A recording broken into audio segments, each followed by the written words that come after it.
Hey everyone, this is Chris from Ex Machina Games, and I'm going to give you guys a tour of NeuroSpasta, the next book we have coming out probably in the next week or so. I was supposed to do one for Apex, but unfortunately schedule and commitments kind of prevented that. So Apex was a smaller book anyway, so I wanted to give people kind of a tour just because NeuroSpasta does introduce quite a few new mechanics. For those people used to 5th edition rules, it is a cyberpunk setting, which I know some people are looking forward to. This is a quick little tour of the book and what to expect. There's going to be a print version in a few weeks after we've ironed out all the problems, but the PDF will be out first, and as always, anyone who picks up the PDF will be able to pick up the print on demand at cost. So with that, let's go ahead. This is nearly final, about 99.9% final. The contents and index haven't been finished up yet, and because we're missing a page here, it's all off by one, but no worries, we'll just kind of ignore that. So yes, we'll notice why the outer margins are in the inside and vice versa. So a little quick view of the setting, a quick little cover of the basic rules, mostly just recovering stuff that we already went through in Ultramodern, which by the way is required.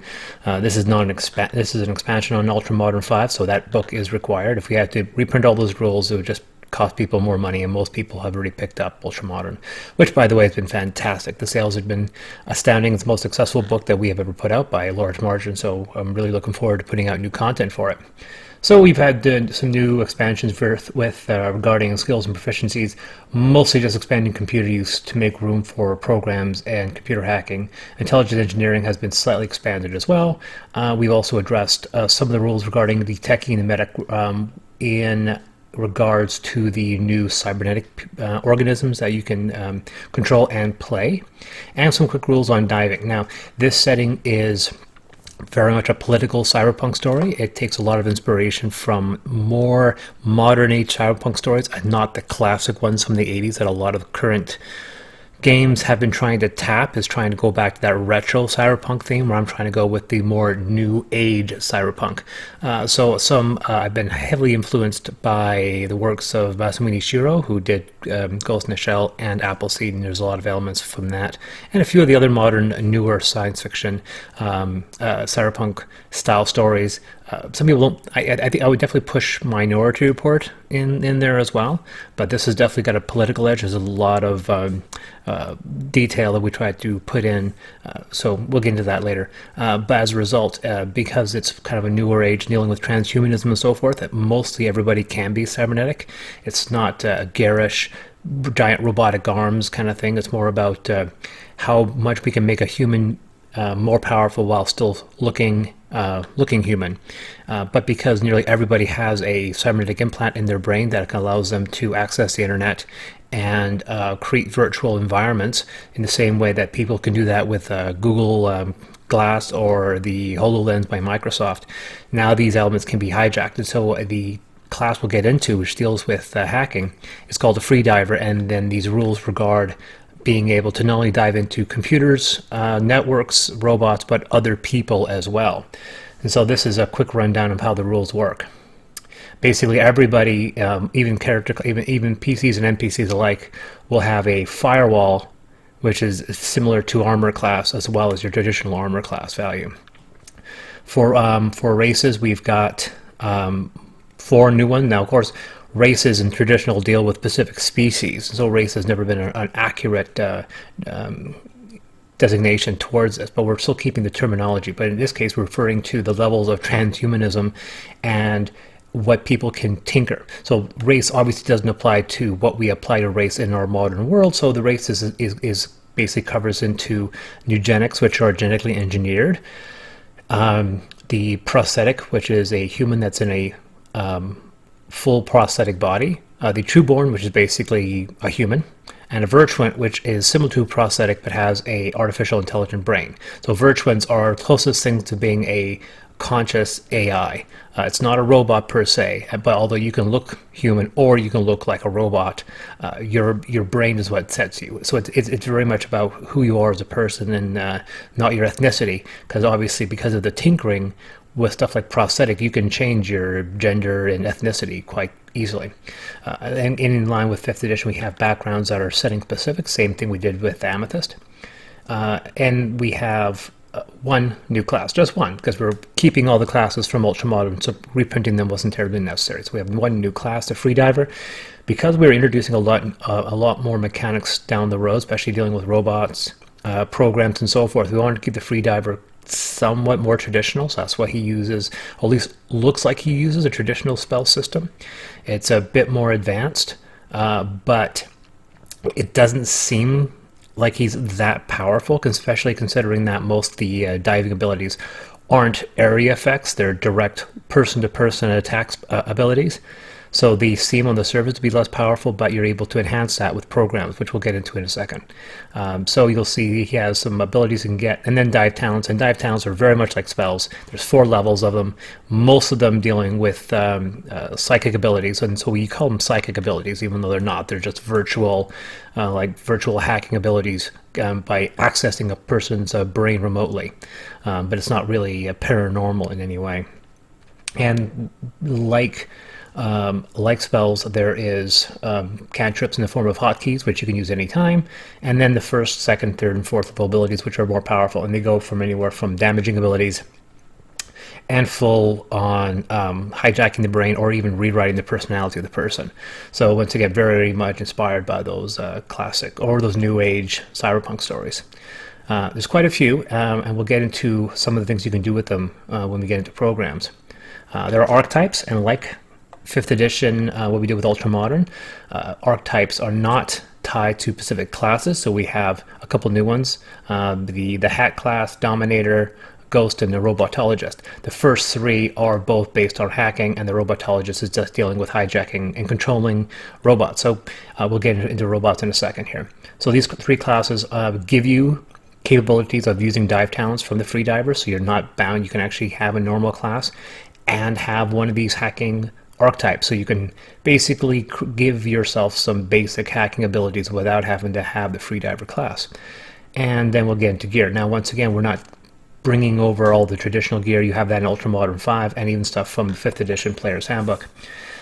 What we're referring to here are all the unique stuff we're contributing to the setting. First of all is robots. Let's get back into that. Rules about robots. Robots are very much like mounts. You use an action, you can control them, but you don't necessarily have to be near them. You can just remote control a robot. It becomes an NPC you can control, or it can operate independently. There are advantages controlling a robot directly.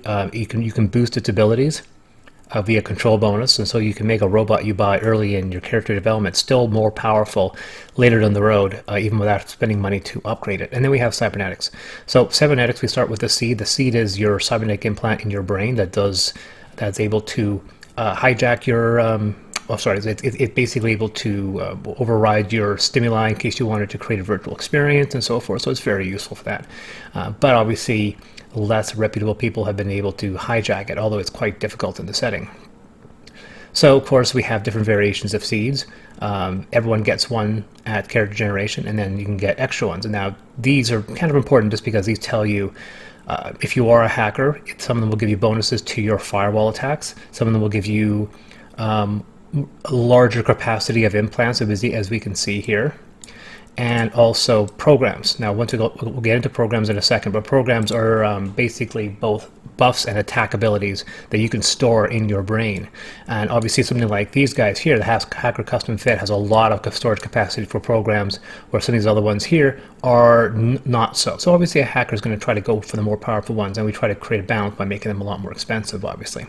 When we get into firewalls, of course, you have to be able to protect these things. So firewalls are very much like armor. They have the base firewall defense, and then you can boost them just the same as you would a magic item. So these are basically still using kind of a magic item philosophy. And then of course we have cyberization with both full body prosthetics, which we have here, and body enhancements, which are very specific enhancements to specific parts of the body, arms, legs, and so forth, and some of the more absurd things. By default, we try to create the cybernetics in such a way that they are more concealed. So there are concealable weapons and so forth. So the age of having these visible robotics is kind of faux pas and not really common in the setting. But there, of course, there are exceptions, and we get into that. Limb enhancements, will allow you to specifically boost a specific limb. There are neural implants for your brain, which we've got into with your seed, because as we mentioned earlier with your seed has a limit of how many implants it can have, and well, that's where they are. They show you where the implants you can get. And then, of course, the absurd modifications, where I basically break the rule I just said, where you can have, although it's quite rare, these much more open, aggressive cybernetics. And then we have the cybernetic devices, which are not really implants, but work with your cybernetic devices. And what's we see here, an illustration from Nick Greenwood and Wayne Miller, who did the artwork together, someone who has a concealable weapon in their arm. Contacts are something that's all setting specific, so again, that's left for people to read that. And then we get into programs. Now, programs are a way for people to basically create either continual buffs or things to help either themselves or things to impede enemies. There are programs that can occupy your seed, and as seen earlier, there's a limited capacity of how many programs you can have depending on how much money you spend on your seed, and the programs themselves can also be expensive. They don't operate like scrolls. They're a completely new mechanic. There's no parallel with them with 5th edition. That's something I'm going to stress again. There is no parallel between programs and anything else. Everyone's going to say, oh, it's just like scrolls. Like, no, it's not. It's not like a potion, not like a scroll. I mean, I can see an argument for scrolls, but they're very, very different.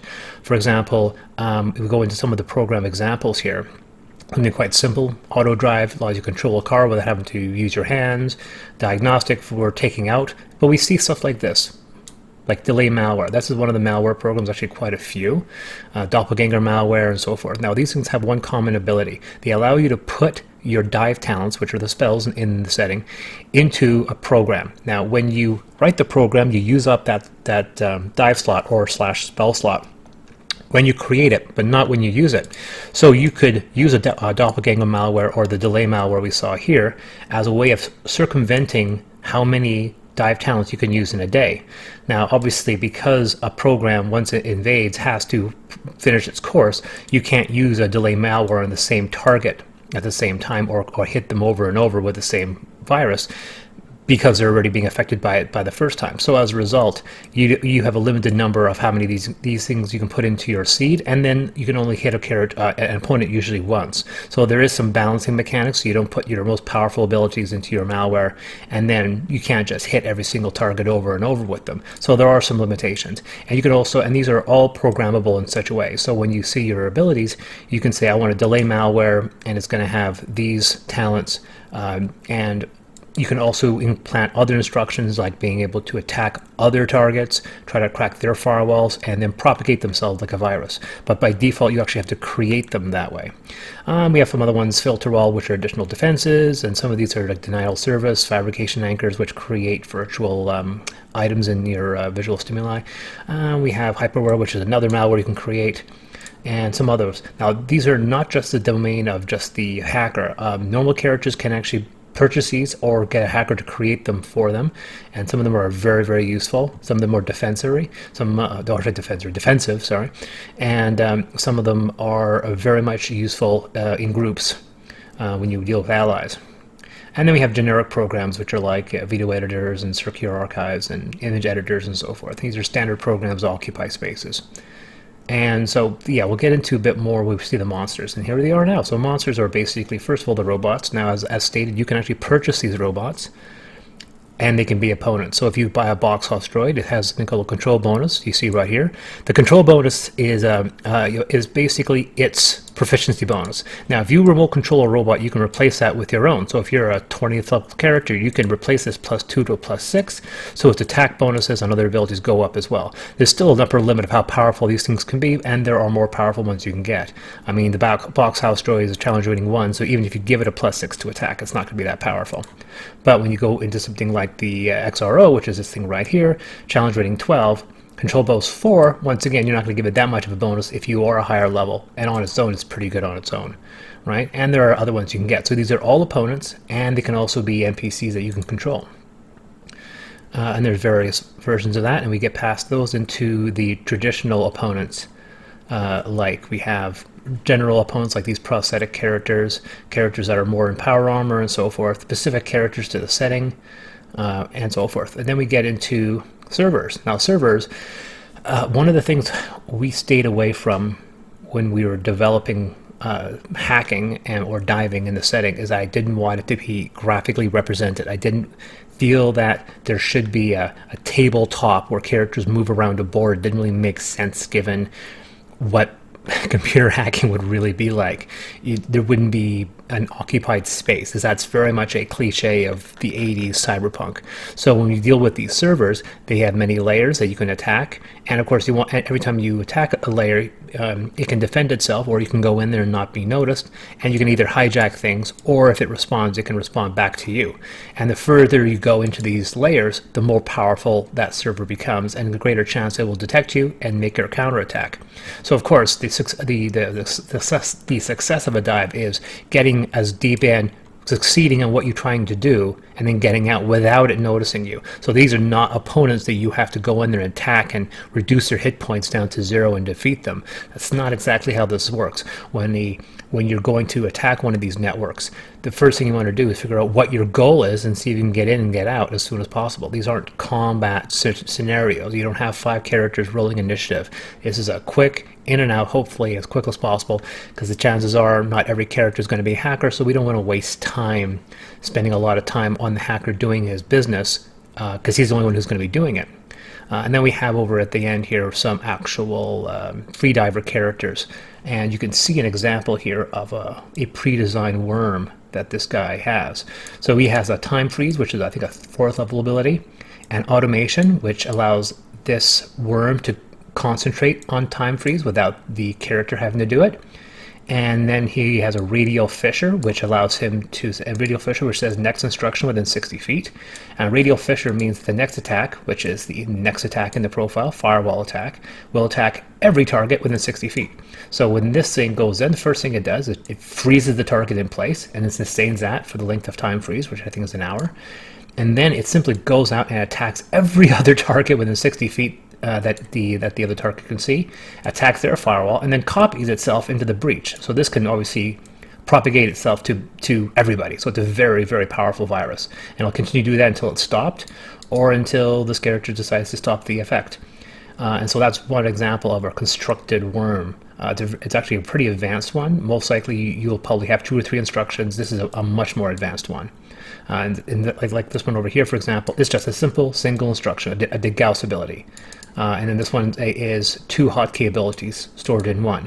So you can use it once against a character, allows you to do more damage, and then that's basically it. And this one's a much more powerful virus. And of course, these take up a lot of space in your seed, so you don't get a chance to have a lot of these. Now you can create as many malware programs as you want, but because your seed, your neural brain only has a limited capacity, you can't carry them all with you at any point in time. So you can have a offsite server where you have all your viruses, but in the midst of combat, you'll only have access to a few. And we go into the Virtuant Sysop, which is a much more powerful character. And he has a few more, not so many. Like he has one here, Tapeworm, Simple God Hack, Automation. So that one basically allows you to wipe character's memory, hijack who that person is, maintain that with a Simple God Hack automation, and you can do that twice on the target. So if they fail, you can hit them again on a second time. So that's a delay malware right there. And there's a Fabrication Worm here, which allows you to basically create a image in a character's vision, anchor it to a location, and they can't get it out. So you can create a false image in a character's eyesight, and it sits there until they've discovered there's a worm program and try to clean it out, or wait for this anchor to run its course. And that's just one example. So these are many programs that you'll see as examples, and ones that you can create on your own. And then here we have the setting, which we go into the setting. As it said, it's a political cyberpunk story. The political cyberpunk is based on the idea that in the distant future, about 100 years from now, they develop a futuristic city from the ground up to be the location of the UN World Headquarters. And the characters can either be people trying to take down this new world order, or members of the Division of Public Safety, or DPS, to try to protect this world order. So very much the GM's political views is definitely going to play. The story does take the assumption that you are part of the Division of Public Safety, kind of instigating my my default opinion on this, but you don't necessarily have to agree. You can pursue it on the opposite end and deal with anarchists or people who just simply don't agree with the philosophy of what this future United Nations is doing. And it deals with a lot of ideas. For those people reading it who find parallels with the recent history, remember that the NeuroSpasta was originally written about 6 years ago. So most of the parallels is somewhat of a coincidence. I'm really hoping some of the really darker predictions don't come about. So it's not one of those things where I'm hoping every single thing happens in this setting, because to get to this utopian city of the future, a lot of bad things have to happen. And so then we have some, this is all just fluff, which if you're creating your own cyberpunk story, you can obviously ignore. And then finally, you have some corporations and the information. Oh, I can say a little bit of a fix on the layout. I'll fix that before print. And 8 Alpha Team kind of, once again, makes the assumption that characters are part of the Division of Public Safety. And then we have an adventure called Dreams of Man, which is a political espionage cyberpunk story that has both combat and infiltration missions and so forth. And yeah, that's basically it. So it's looking at about 202 pages. There's the map for the adventure, but 202 pages or so. Like I said, a lot of cybernetics programs, and then the hacking class, and then the setting. And we should have this all out by, I'm guessing, within the next 7 days. I'm just waiting for the cover to come down. And when the cover comes down, basically dotting the I's, crossing the T's, and then putting it out. I hope everything does well. I hope you guys enjoy it, and I'll talk to you later.